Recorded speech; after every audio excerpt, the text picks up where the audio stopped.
Should be here in a minute. There we go. Save up to $500 a year compared to traditional services with YouTube TV.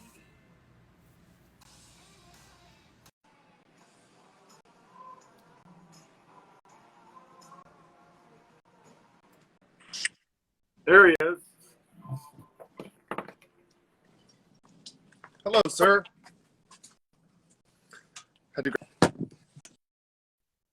I'm excited. Hold on. Does it work yet? Got to hit the button. There you go. Hey, did you see Trey Turner slide into everybody's DMs the other night? Yeah, for sure. Turner, like, for president. How do you do that?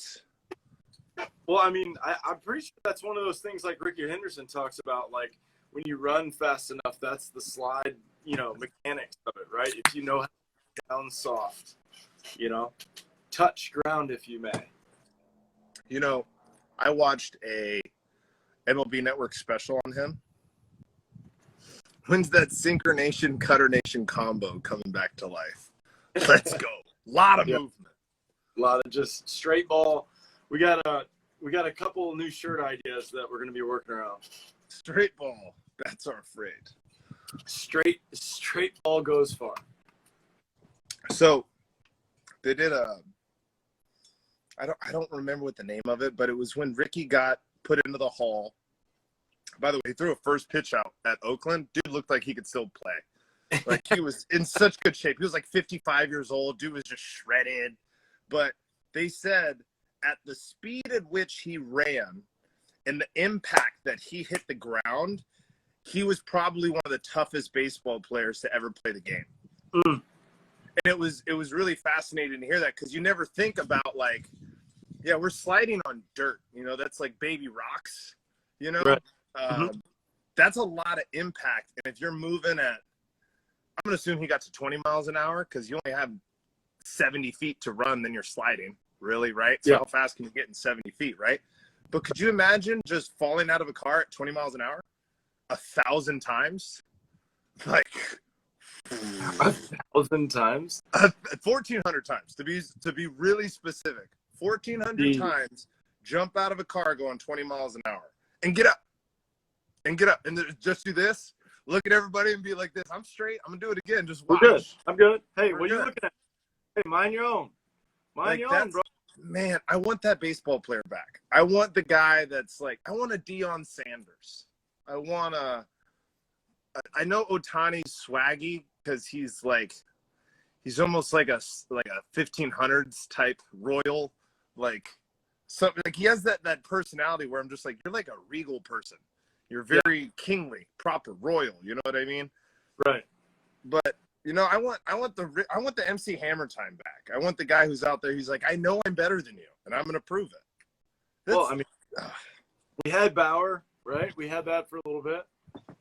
We get to see a little bit more of the emotion, when the cameraman's pointed at the right thing, not cutting to the coach or something else. I think that there should be the camera on the pitcher more often, or the we don't do a good job showing the emotion of the guys, right? I saw a video of Puig last night. They're in the playoffs in Mexico, and he's with Veracruz, and I played at that field, and he smoked a fastball to the deepest part of the park. Didn't leave the box. You know what the camera showed? Him not leaving the box. Oh, that's great. And him getting robbed. And then they just stayed on him. And they showed the just embarrassed stroll, bat drag caveman style, back to the dugout. They didn't cut away from it. They showed him all the way into the dugout. And you could just be like, dang, he's just, So, did you see Odubel do that last night or 2 nights ago, whatever it was? Wow. Did the announcer nailed it. He goes, Odubel bat flipped like he hit that ball to Pittsburgh. And then, dude, Cody caught it backpedaling. Didn't even reach over the wall. That. Yeah, I did. He didn't even rob you, man. He was kind of slowing down when he caught it. He wasn't even in a rush to get there. So yesterday we were talking about like strength and conditioning. Yeah. And I remember you talking about when you were throwing 96, you could also dunk. Yeah. Right? Yeah. And what were some of the things that you were physically doing? Because we were talking about how, like, you're doing different things now. So what you did now versus what you did then. What's similar and what's different?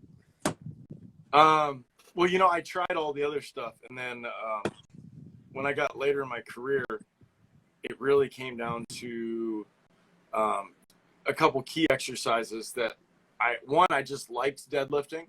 So, like, you know, hex bar deadlifting was something that just felt good on my body. Yeah. So I did that more. It was very simple, easy, can't screw it up, still put a pretty heavy load on the body. And then I started doing eccentric stuff, really slow, 10-second reps. And even get back into it now, I'm already seeing just your normal physical effects. The arms are starting to get a little bigger. Right. So it's just you learn how to do it faster. You know what I mean? Time under tension, stuff like that. And then just throwing med balls. My lower back is just rocked because I have not put that much torque on my body in a while. Yeah, man. Throwing med balls, lifting heavy. You know what I mean? So you just got to work through these things and go to a chiropractor and roll out and massage gun, keep the hips loose all day, do your 90-90s. There's a lot of stuff you got to do, but you know, is what it is. I think it's fun. You know, it's fun to train. It's fun to show people how to train. It's fun to, I was telling one of our interns here, I think we should go back to the beginning of live ABs now that like COVID is what it is. And I can go see how long I've been throwing because it's been well over a year. It's well over a year now. So that's crazy. We started like I think we started last April or May. Yeah. It's a long time. Yeah, it's fun. Been doing it for a while. Been doing it. Last night at Advanced BP, I actually had something. I was feeling kind of weird. Arm felt kind of weird, and I threw a ball warming up, and I felt something in my shoulder like loosen up. And then the very next throw after that, something in my elbow, maybe from original injury, clicked. And I just felt more range of motion on the elbow. And I was like, oh my God. And now it feels like super loose today. I'm really excited about it. But interesting. Some gunk or some thing. And I've been,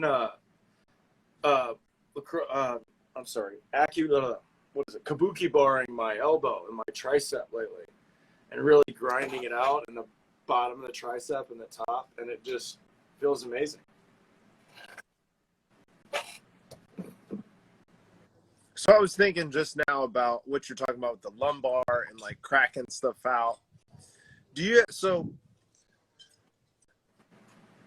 I'm blanking on his name. Dr. Thomas Myers, Anatomy Trains. If you haven't heard of it, that's a fascinating book if you're into the human body. But one of the things that he talks about is how the fascia is like saran wrap, right? And have you ever gotten saran wrap stuck together? It sucks trying to get it pulled back apart, right? It takes forever. Right. You just mentioned something like how many, I don't know what it means. Can you fix weathers? I don't know. Yes, I can. He's too flat, Big Earn. He's talking about for the Padres. His arm slot's too low. He's not downhill. That's why his changeup's flat. He's literally been underneath it, pushing it. It's been level. Hey, straight ball goes far, boys. Straight ball goes far. Hey, Mateus, he won a lot of at-bats with a lot of did you see what I sent you? Did you see the balls? I did. Spinning the crap out of it. Yeah, his curveball was good. His fastball, that's one thing we were working on when he's coming in today at 1. I just saw him yesterday, and he's already there with you. That's absolutely nuts. Baller. Hey, he can teleport. Kid can teleport. Dude, he's got the Rick and Morty ray gun. He just hits the interdimensional button and walks through it. And there he is. Hey, what's up, John? By the way, if you were to take his swing and I think just upload 20 pounds onto his body. Like yesterday we were hitting. So we started seriously working together last June, like seriously working together. And with the underload axe bat, he hit 85 a year ago. And yesterday we were just hitting, and he was peppering 85s with a wood bat. And I was like, just get a little perspective here, dude. Like, you had to try your absolute hardest with a metal bat designed for you to hit the ball harder, for you to hit 85. Now you're living in a territory that you couldn't even sniff before. And he kind of sat there for a second. He was like, you're right. I was like, I know. You've literally gained, I don't know how. And then he went 90, 89, you know what I mean? So with a wood bat, you know what I mean? So like you're getting to the point where it takes time to go back to what we're talking about. The torque and the muscle memory in that fascia takes time to like teach your body how to do that. When you forget how to generate that torque, your body does too. And its ability to hold that elasticity, like I swung a whole bucket and then I did a little ruck in a hill with Katie, like a 2.5 mile walk, not with that much weight that I've done before, but just torquing for 60 balls, 70 balls, plus a good medicine ball warm up before that. You forget how hard that is, you know, yeah. And to build that up takes time. Right. So even though you've been throwing for forever, and even though I've been still doing my rotation, it's still different than when you add the training aspect for it. Right. It's a different beast. It is. It is. It's hard to train. It's hard. Hey, what can you say what you say yesterday about long toss and medicine balls? Because I thought that was a great way to teach somebody how to like, because I think a lot of guys often do want to get better at throwing, and yes, throw the ball. But we were talking about medicine balls and stuff yesterday, and I asked you, okay, so if I was trying to enter a long toss phase of strength conditioning, we talked about how many medicine ball throws would you do? So could you talk about that a little? Because I liked that. I thought that was super insightful. Well, I always feel like it's a progression idea. You know, you could start Right. with your basic, the stuff that I was reading for what I felt like. I never felt like 10 reps of a medicine ball throw was enough. So I always felt like I would actually get tired or somewhere around like 14 to 16. Mm-hmm. Going and then like letting my body recover from there and like working as a cardio explosive thing, because I feel like that's more consistent with what you feel as a pitcher. And so like I would do basically just kind of go through a circuit of med ball exercises and try to go through 2 sets or so and do like 14 to 16 on each one. So it'd be like overhead slams, right? And then you try to rest for as little as possible. Mm-hmm.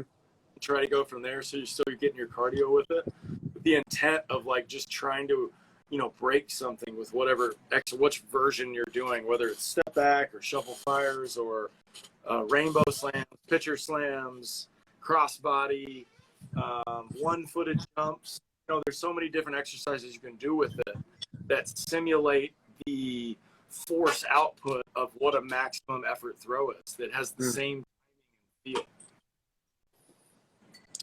And you got real specific about like your weight too, like the weight of your I would ball. go from like, I never felt like once 10 pounds felt medium, like I had more fun doing pitcher slams and overhead slams with like 20 pounds, trying to pull it from as deep as possible with a ton of momentum. Not like really tight and short, like really long with it, like whack here and just like ripping it across.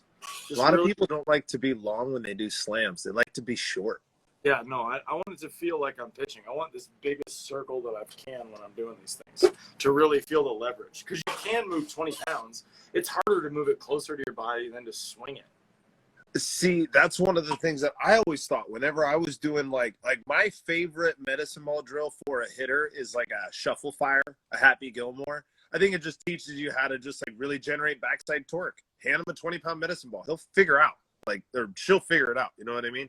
So when you just start talking about all these, like once the weight gets to a medium point, now you're getting to a point where you have to do so many more reps to feel challenged, right? But the point is to get that challenge the second you do it, Mm-hmm. you know? Or at least when you get tired, 14 reps, right? Like that's quite a few reps, You know what I mean? Like Totally. 14, 15, 16 reps.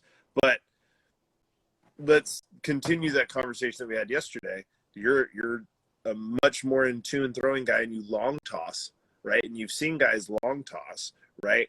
What would you say? Like, granted, it's a progression, like you said. So if I'm starting long toss at my max distance, let's say that's 275, I can only spend 5 throws there before I can't get it there anymore, right?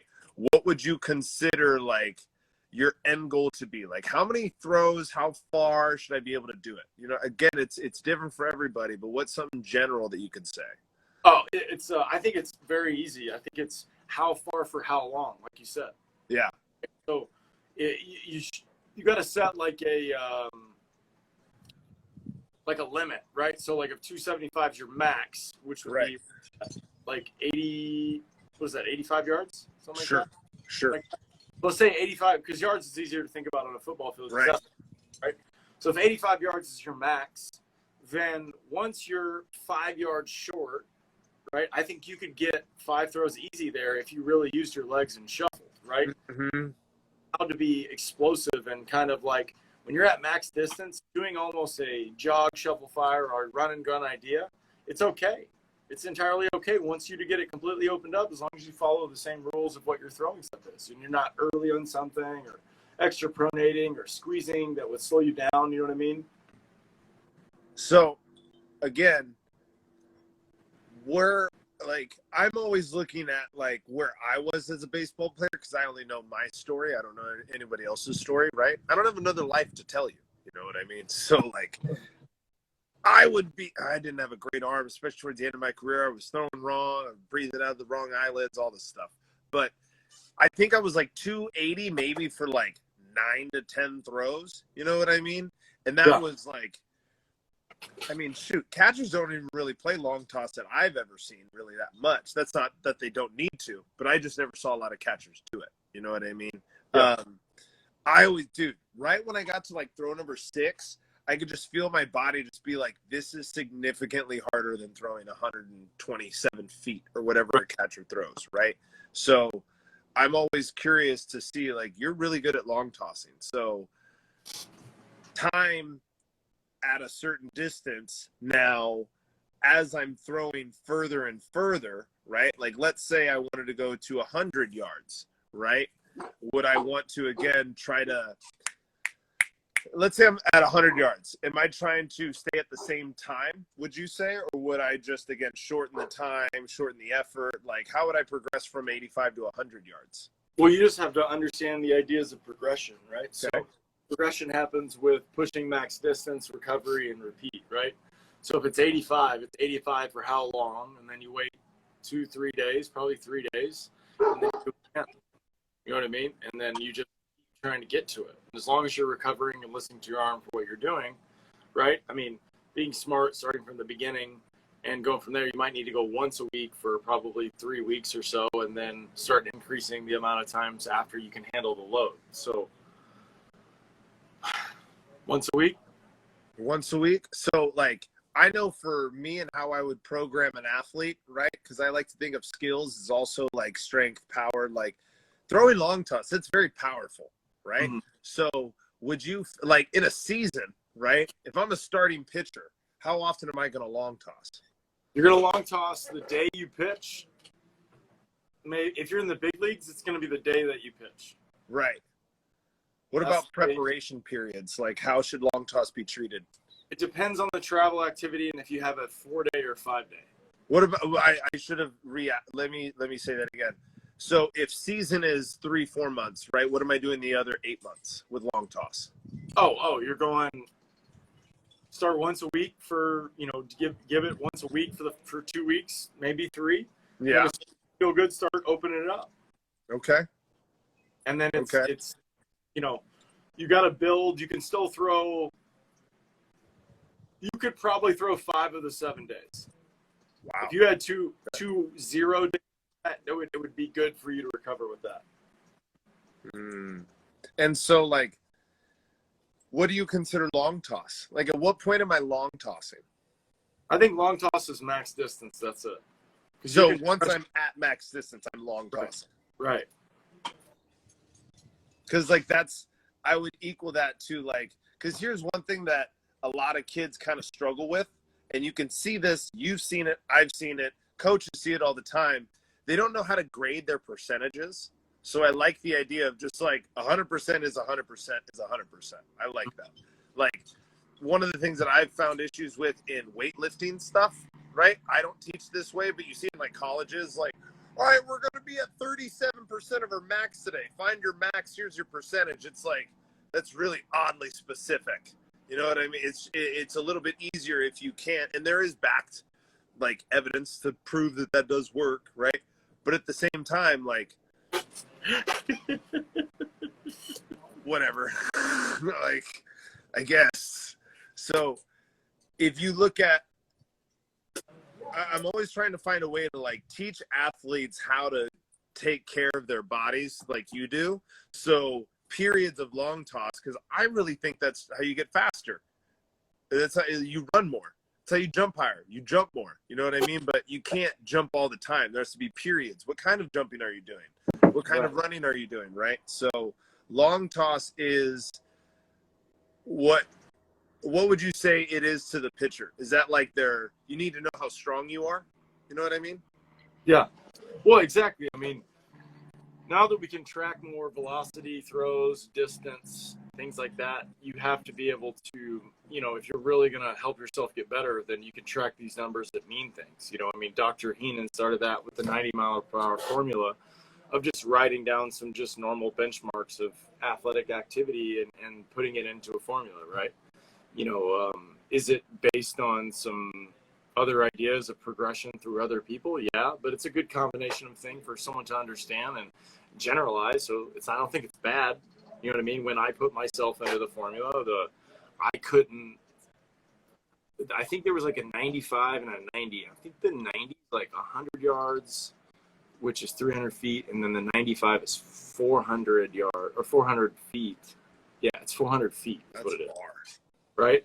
But in the weird thing, like, I get it though. Like you got to have some. When I was 96, I could do that. I could throw it out of center field, so I could see that. That's 400 feet.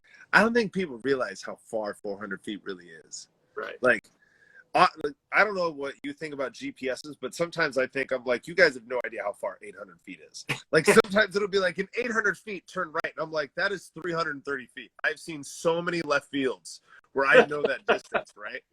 So I know you know exactly what I'm talking about too. But one of the things that I've never not been impressed by has always been foul pole to foul pole long toss. And everybody that does it that I've seen, except for the literally one guy that I went to high school with. There was one guy I went to high school with who he could throw it. I mean, forever, right? Got on a mound and it was 81. Just couldn't throw hard, right? But he was the one outlier. But most of the guys that I've seen, like there was a story of Stephen Piscotty facing Trevor Bauer. Stephen went to Stanford. Trevor was at UCLA. Trevor shuts them absolutely down. And then the next day he's playing foul pole to foul pole long toss. So like then there's guys like that who throw 95, and then the next day they can actually, still perform, right? So I don't hold on, let's talk about that, because I think that's something that I have some, that's a story. I don't know how true that is, but that's a story. But I knowing what I know about Bauer and myself and how specific he has been and what he's learned, especially in the Asian culture of throwing, they don't throw their whole lives too. And so they believe in a different type of arc and stress when you're throwing. And it's like, yeah, there is a way to throw the ball upwards and farther with less effort. That's basically, in the thermal, in the aerodynamics of flight and how things move at an upward trajectory. This 60-foot throw gets maybe like twice the distance with the same effort with an upward trajectory with backspin. And so I'll say this, if you build it up to a capacity that can handle that amount of stress, because you are throwing massive amounts of bullpens, and every time you're in a game and the game day is the easiest day, because you don't throw as many pitches. You know, it's a training strategy, and you cannot throw 15 pitch bullpens and be ready for, like, the fact that people think that your 60 pitches in a game should be your longest outing of the week is crazy to me. Like, you should be throwing 100 pitch pens. And training camp is way harder for fighters than the fight. A lot of them would say that. Right, dude, for sure. A lot of them would say, like, hey, dude, you know, you're fighting 10 rounds today of 5 minutes, and you get a fresh guy every 2 rounds, and you're tired the whole time. You know what I mean? Right. So, and then you get to the fight, and you're only fighting 3 5s. So you just did almost triple the work rate for that night. So if anything, I like what you talked about when we first started doing these was the 200 pitch bullpen, 300 pitch bullpens at the Japanese, Korean, one or the other. Whoever you said, I'm not sure, but both, right? That's work, man. Like, again, it's not saying that you have to run ultra marathons to run a marathon. That's a different thing. But I think if the idea was you have to have a certain amount of steps to run fast, that would make sense. Like, you have to know how to move right for your body in order to actually run fast. But if you haven't put in the work, then, like, it's going to be hard for us to tell you, like, how to be fast for your body. Yeah. Hey, Slater's trying to jump in real quick. I'm going to see if I can add him in here for us. Can we do a 3-person one of these? That's yeah, incredible. we can. That's incredible. It's fascinating. Slater, hear us. I think he is. Let's see what we got. He was in like a house party. Slater had Tommy John too, and ACL surgery too when I met him. So he's a recovering guy. He's up to 90. Let's see if we can get him in here now. Let's see. Come on, Slater. I can't get over that Trey Turner slide, dude. It's all over. Dude, how do you stop and just bop? Like, that was so good. That was pretty. I mean, he was flying. Like, that was some. What's the guy from Mighty Ducks too? Oh, dude, that guy's one of the best in the whole movie.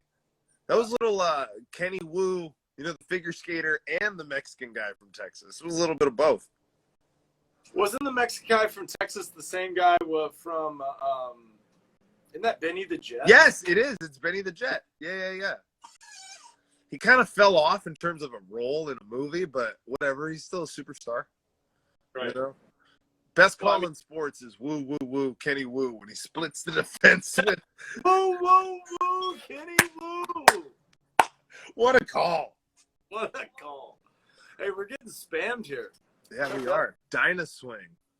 Hey, that means we've made it. When you're getting spammed, you've made it a little bit.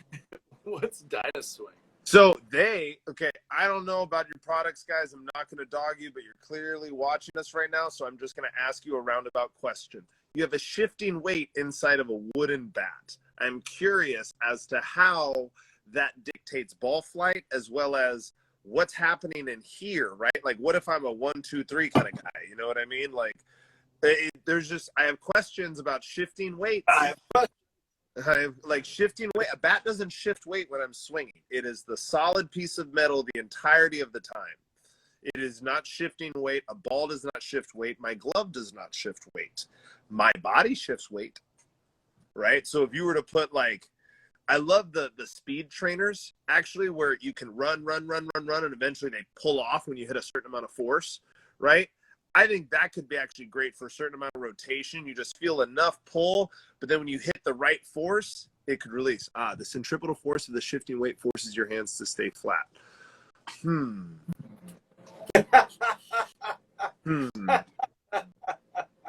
I need to swing it. I got to swing one of these suckers. Like, I'm not going to say anything about it until I swing. Hey, we need a sponsor. We need a review. We need a I will be perfect. Dynaswing, I will show you my velocity as of now. I think my last peak velocity was 95 in front toss. Okay? So if I would like to know what kind of gains you could get me. I would like to ask any of our pro guys to swing it currently. I'll find one. I just, like, do they break? Because, like, is it a bomb bat? What's happening? Is it like, I don't know. Is it a bomb bat? Is it a... Where? Everything going, boys. Oh, look at us. We are in the game. How are you guys? I'm good. How are you? Good. You like this attire I'm wearing right here? Yeah, dude, you don't look like a baseball coach today. Almost, right? Look at the man meat hanging out, too. Like, true two-button, no undershirt baseball player. Oh, 100%. We wouldn't do it any other way. Alex, how's it going over there? Nice to I'm finally good, meet you. man. I'm reading Dynaswing right now. They're reinforced with aluminum tubing. Dude, Yeah. These are Whoa. some wild bats. Dude, this is some crazy engineering, guys. This is pretty incredible if you built all that. How much is it? Man, It's genius. it's very genius. I love no hitting things. Why don't you explain it to Slater? So, Slater, do you know what it is, Slater? Dynaswing? No, I've actually never heard of it. Okay, so according to the source, Dynaswing themselves, it is an internal shifting weight. So there is a shifting weight that forces our hands to stay flat during the swing. It is $150, $149.99 American. Okay. American, right? That's Not Canadian. That's some interesting technology right there. I love it. 2 college students. Awesome. He's in school. Cool. Good for you dude. guys. Good for you guys. So, nice to meet you. Nice to talk Great to to you meet for the you. first time. Great to You're meet going to see Mateus today and tomorrow, so have fun. Oh, are you really? I was just gonna say thanks for sending him our way. Yeah, dude. No, he loves you guys, and I love that he actually likes. I like training in different places personally when I do like martial arts and stuff like that, because like you can't go to the same jungle all the time. You're only going to know about one jungle. You have to go to the different parts of the jungles to figure stuff out, right? So Exactly. If he can go to another place and still hit well, then it's more like, so you kind of know how to hit, right? You don't just hit in one place, you can hit in all places, right? So Exactly. I'm excited for him to come down there, but I actually have a question for you now. So have you ever seen the big time timber long bats? Have you ever heard of those? Big time timber. I don't think so, actually. So I think that is my favorite, favorite tool for hitting. Look at this. Yeah, for sure. Yeah, so when I was at Driveline, now this isn't necessarily true because I did a lot of stuff there, right? I think personally, these 3 bats did the most for my swing because it taught me how to understand distance management with my barrel. Okay. So I wasn't running into barrels back here. I was running into barrels out here, but with whip. And so you go with a 36-inch even, 36, and then they have a 38 drop 0. Then they have a 40-inch, right? So you use those 3 bats like you would an axe bat series, right? Then you go to your bat. So I swung a 34, so I would go 36, 38, 40, and then swing a 34. And I'm not a hands guy because for me, if I start getting handsy, they get forward. So I have to kind of swing like you where I really feel like I'm turning the wheel back here. You know what I mean? So when I felt those bats, you draw that straight line without having to draw the straight line. Because when you swing a 40-inch bat, you have no choice. You have no choice, right? And it's funny. Oh, go ahead. Oh, no. And then it adds more distance because it's like hit with a fungo bat. So if you square that sucker up, it's going a long way. Yes. Yeah, I don't know if John's told you. So I swing a 34.5 in game. Oh, wow. And I swing. It's about a drop 1, maybe even. What is it? It's you know what? I've been swinging a Stallion bat. They're out of San Diego. It's my friend's uncle that's popping them out. And, it's a great deal. Great piece of wood. I wanted to do a little R&D work on it. And sure enough, for second game, I actually used it. Or actually, first game, as a matter of fact. I hit 3 dingers with it. Did you use that bat when you hit that ball to the moon the other day that John posted? Unfortunately, no. I used one of these composite bats. I had all my bats in Mexico. So I was batless, unfortunately. It was an international affair. It was an international affair, as you know. He's all over.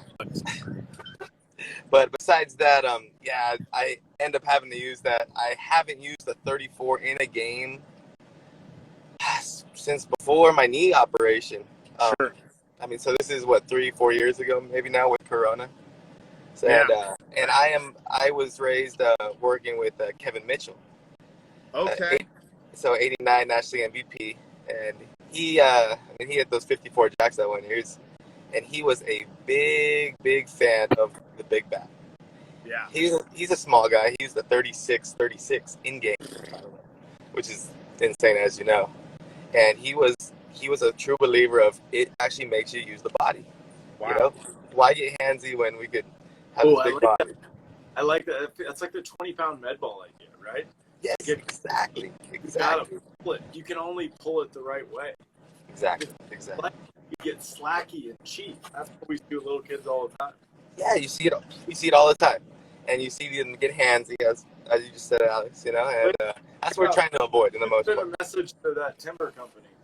Yeah, and so Yeah, man, I'll be a plug for them right now. Like the 38-38, I remember Tanner Stokey, shout out to Driveline Baseball. That dude really helped me with my swing.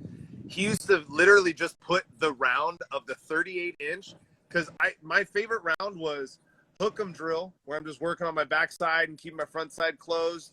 Oppo doubles with a 38-38. If I do that and I have a good round, it's game over for the rest of the day. It's just every swing is going to be wham! And it was just this one drill, this one bat. I've never felt anything quite like it. Like, you can hit a ball 400 feet with a 38-inch bat, you're figuring stuff out. And to right field, like, you're figuring stuff out, right?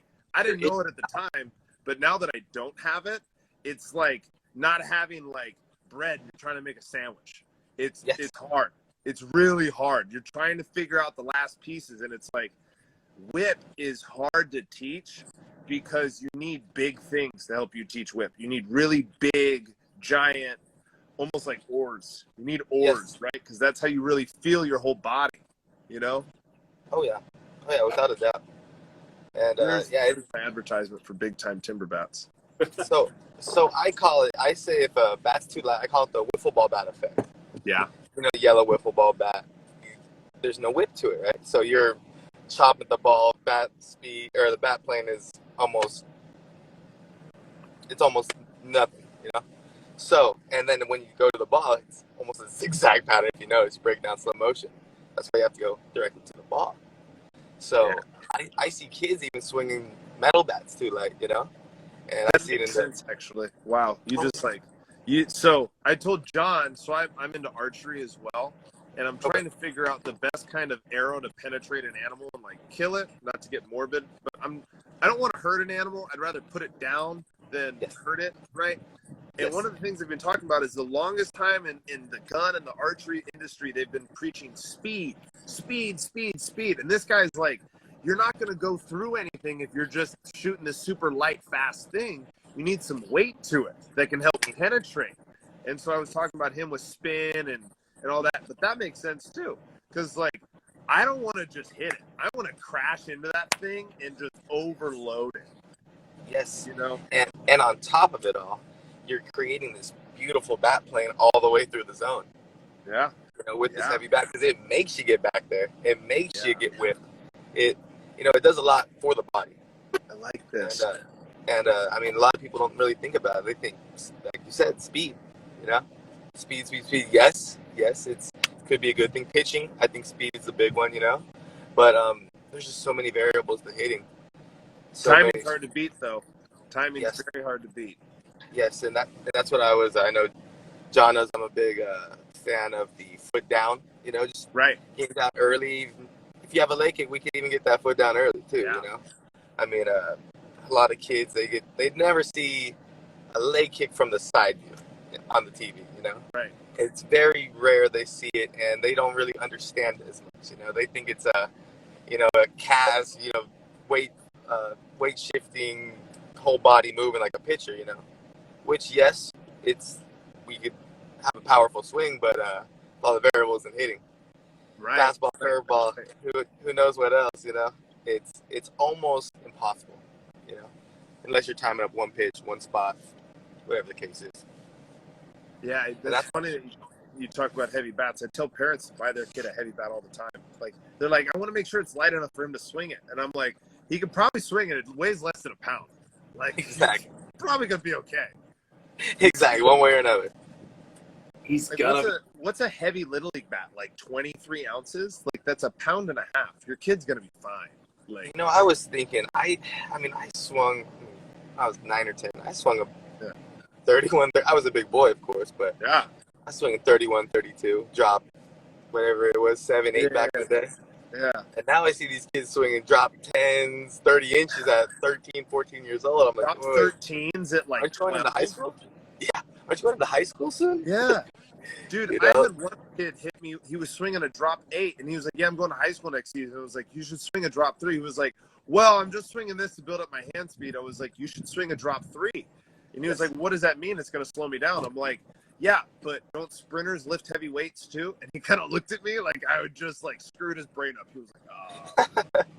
He had no idea what hit him. No, but it's Also, we're also missing the bonus multiplier of if you can swing a heavier bat, it allows you to have more force and weight behind the ball. So, you know, when you hit it, you know, there's physics involved there. Yeah, you cannot swing it as fast, but you don't need to. You get you get a little different effect of it when you do that. That's why you were hitting it 400 feet, because you were getting that big heavy bat around on time, you know. And when it's on time and you sweet spot it, that's what happens.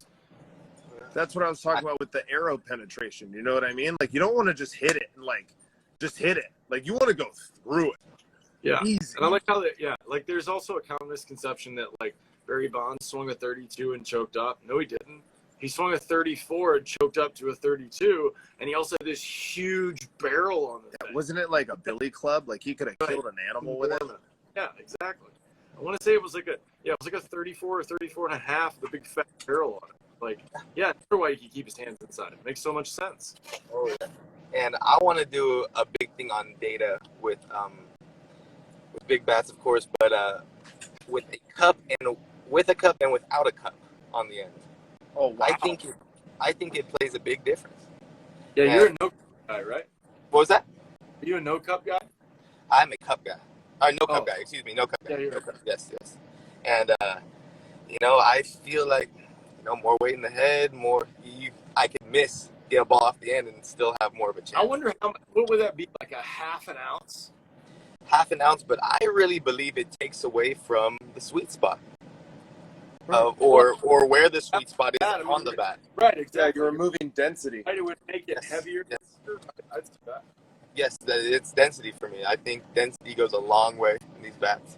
See, but if you're swinging a 34.5-inch bat, I feel like that's relative, though, because your sweet spot's massive. Yes, and that's why I do swing it, because I honestly do. I know no bat on the market that they sell in any sporting goods store that sells a bat that can fit my weight. And my How tall size. are you? I'm 6 foot. 6 foot. 5'10" on a good day, son. I'm tight. I'm lit. I mean, I have my high school kids swing my 34.5-inch bat, and I didn't realize it. Halfway through the season, I saw a couple kids go up with it. And Dude, I have kids hit with my wood bats all the time, and I'm like, just buy your own. well, but I saw these kids going up with it, a 34.5, and they're swinging it with ease. I'm like, what? Something's going on here. Hold on, Casey Pop just asked a question. What age should I get my son to play baseball? Whatever he wants to, man. What's the center fielder for the Brewers? Lorenzo Cain. He didn't start playing until he was 17. Look where he's at. You know what I mean? So Played against him. But the earlier the better when it comes down to this. The earlier the better. Yeah. Saw him hit 5 ball over a scoreboard, and they got drafted. We were all like, yeah, right. Dude, I heard a story that he grabbed a bat the wrong way the first time he grabbed it, and they had to re-teach him how to hold a bat. I'm like, that's bananas. Because you know how much time I dedicated to baseball? And that guy just walked onto a field one day. I'm going to try this out. We'll switch your hand, Chief. Insane, right? Look where he is. He's honestly a dangerous hitter. He's very powerful. If he puts the ball in the gap, he's going to run like a racehorse. You know what I mean? And he can throw. He can catch. Like, it's bananas. Oh, yeah. I mean, to my understanding, Big Papi, David Ortiz, started like 12, 13 years old swinging. Dude, I know that's crazy to me that age, you know, at least. What's his Carlos Beltran didn't start switch hitting until he was like 18 or 19 years old. Yeah. He's pretty good. Yeah. Right? And of course we know the Billy Wagner story on the mound. I don't know that story. So he was a righty growing up, broke his arm in high school, came up on the bump lefty, throwing the 100 plus. Did he throw 97 for the right side? Probably not, but we knew it was 100 plus from the left. I know. I'm pretty sure he was like an average righty, and he like broke his right arm. Hilarious. Yeah. And then just like started throwing into it or something like that. Turns out it's really left-handed. Kimbrel has the same weird thing where like he broke his right ankle, and it was like bad. It was like right ankle and right leg or something like that. Fell off a bike, something crazy, and then they had to put a boot on it, and it was like some weird other thing that happened to it where it got delayed, and they had to go do another surgery. So he was like in a boot for 6 months, and he just threw from a knee. And then when he got up after that, he just stood up and threw like 92 at like sophomore year. What do you know? Yeah. Hey, I'd like all three of us to help because I got to go after this. But JT Thomas, this is a great one for Slater and I, and the guy who breaks wood bats. What kind of wood bats would you like to buy, JT Thomas? He's asking what are the best that you could recommend. I mean, how big's your paycheck? How big's your checkbook, man? Depends on how deep you want to go into that pocket. Personally, you should, this is what I think, then I'll let Slater go. I like to go to Dick's or buy X-Out bats for BP and then just get two really nice gamers that feel or they're the exact identical bat. In my opinion, I heard this stupid-ass quote in high school. It's not the arrow, it's Indian.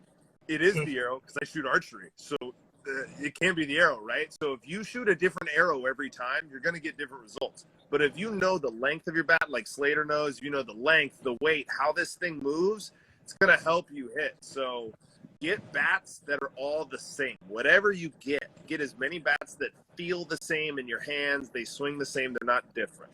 Okay, whatever you get. Yes, definitely. I agree. And I mean, especially when it comes down to wood bats, you have model after model of different cut. And it gets crazy. It gets a little brutal. But I say go out, maybe play a couple with a couple cheap bats. Try to find the model you want. I'm a big model guy. I really think the model of the bat plays a big role in the swing. So I mean, I'm a top heavy bat guy. You know, I love an end loaded bat just because it makes me feel my bat more. It's it's the opposite of that wiffle ball effect that we were talking about. But yes, I agree with you, Alex. Once you find that model, stick with that model. Don't buy change 1,000 of them.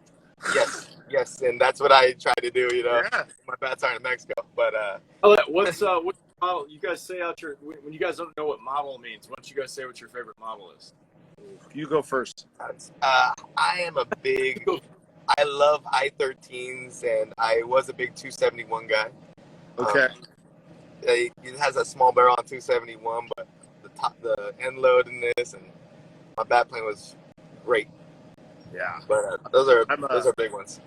I'm a 271 with a thicker cut. It's called a JB9 by SSK. Dude, Javi Baez 9 model from SSK or the RC24 from SS. I'm an SSK guy. That was like my brand towards the end of it. But, dude, those bats are just balanced and hard.